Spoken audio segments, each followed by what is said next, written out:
In this video, I'll show you how to create ripples in Replit. Now, if you can't find ripples, it's because they've now been changed to apps. So if we go to the left-hand sidebar and click on apps, we'll be brought to this screen. And all we need to do is click on create on the top right here, if we want to create with the AI. And all that you need to do here is pretty much just have a conversation with the AI.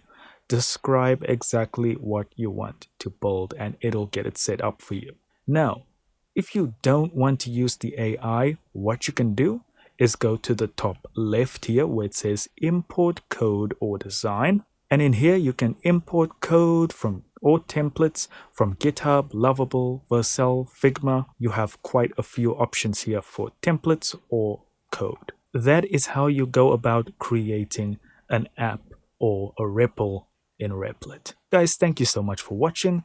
Don't forget to hit like and subscribe, and I'll see you in the next video.